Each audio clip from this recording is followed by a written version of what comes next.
Maintenant, c'est l'heure de l'invité sur la télévision Burkina Info. À ce titre, je reçois sur ce plateau Maître Alido Ouedraogo, président de l'Association des familles des victimes du crash. Bonjour et bienvenue sur ce plateau. Merci. On se rappelle le 24 juillet 2014, le crash du vol Air Algérie a eu lieu avec à son bord 116 personnes, dont 28 burkinabés. L'année passée, à cette même date, les familles des victimes du crash entraient en possession des corps pour l'enterrement le lendemain, soit le 14 janvier 2015. Quel est votre sentiment à ce jour? Non, je peux traduire mon sentiment à travers le sentiment des parents des victimes. Parce qu'au jour d'aujourd'hui, la satisfaction n'est pas de mise chez nous.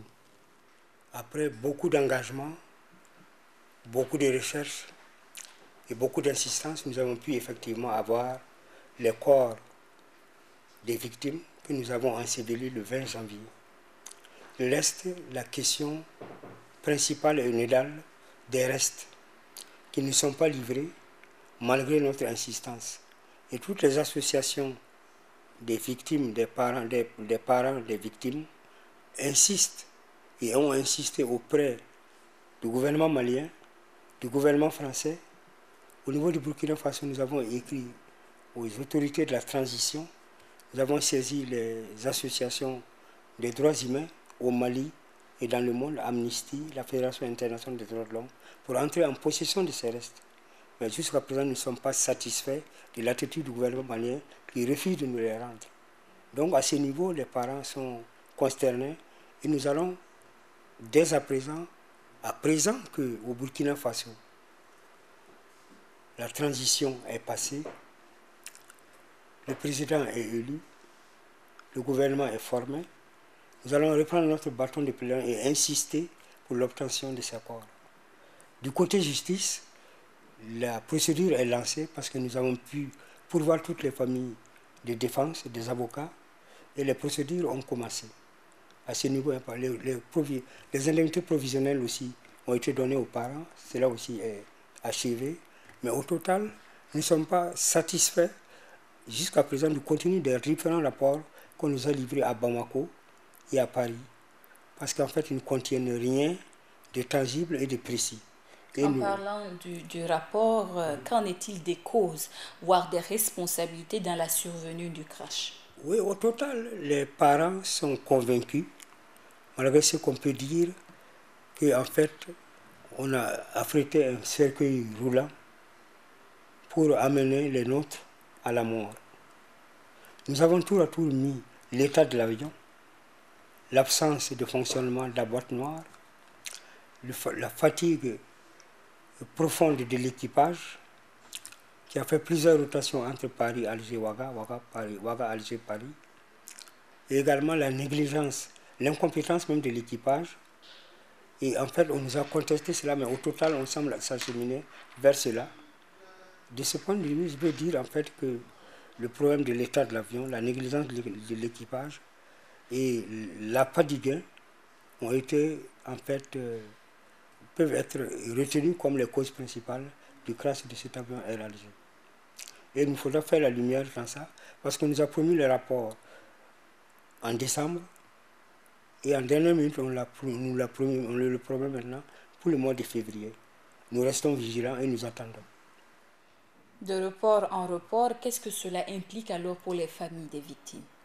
Et c'est en fait l'atrocité de l'absence de l'heure, l'impuissance d'interpeller les puissants du jour, mais le courage de ces familles qui restent stoïques et qui tiennent à la vérité sur ces crashs-là, pour en fait ne pas achever le deuil, mais pour en avoir le cœur net quant aux dispositions à prendre, quand effectivement, quant à la circulation de ces cercueils volants sur le ciel africain, et quant à la négligence de ceux qui sont en charge de louer des avions, d'affréter des avions ou de conduire les avions. Parce que par la plus, vous voyez l'accident de Sharm el-Sheikh, les différents accidents qui ont émaillé le ciel africain et mondial courant 2014-2015, il est temps effectivement que de ce côté également, la responsabilité soit démise. Alors, maître, aujourd'hui, qu'est-ce qui est fait concernant la question des restes des victimes du crash qui sont au niveau du Mali? Quelle est la tractation, voire la procédure que vous comptez adopter vu qu'il y a un nouveau gouvernement et un président? C'est très simple. Nous avons loué la transition parce que les dispositions ont été prises au niveau du Premier ministère pour interpeller, pour du moins s'instruire le ministère des Transports à ce sujet, de nommer un chef de projet qui a conçu une stèle. Et le gouvernement nous a annoncé qu'ils ont mis à la disposition des architectes de quoi construire la stèle. Les assurances également ont promis le faire. Mais il y a un retard. Mais nous avons comblé ce retard-là en obtenant du gouvernement burkinabé qu'il prenne en charge la responsabilité de l'ouvrage, la stèle. Donc cela ne devrait plus arrêter les assurances pour construire la stèle. Il faudra qu'on revoie au niveau du nouveau chef de l'État burkinabé, au niveau du nouveau Premier ministre, au niveau des assurances, pour que cette stèle soit érigée en lieu et place avant le 3e anniversaire du crash. Et l'association française burkinabé et les autres regroupements de 16 nationalités y tiennent fermement et nous n'avons pas y démordre. Voilà en fait les démarches qu'on va entamer dès maintenant. Comme tout est mis en place au niveau du Burkina, on a un président élu, on a une assemblée nationale organisée, on a un premier ministre nommé, nous revoilà, et il faut nous prendre au sérieux et effectivement aller au devant de notre requête qui intéresse toute la nation et non pas seulement les familles des victimes. Alors, après ce drame qui s'est déroulé, quels sont les différents dispositifs, question sécurité aéronautique au niveau de la SECNA ici au Burkina? Ouais, nous restons ne pas être des spécialistes de l'aviation, mais nous avons lu et nous suivons. Après ce crash, vous avez vu l'accident de l'avion d'Air Sénégal. Cela nous a amenés à prospecter et il est ressorti en fait qu'il y a un radar qui n'est pas fonctionnel à un certain niveau entre nous et l'espace qui nous entoure.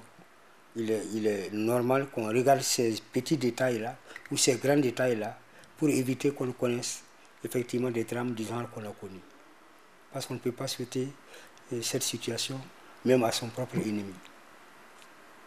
Maître Alido, une dernière question pour finir cet entretien.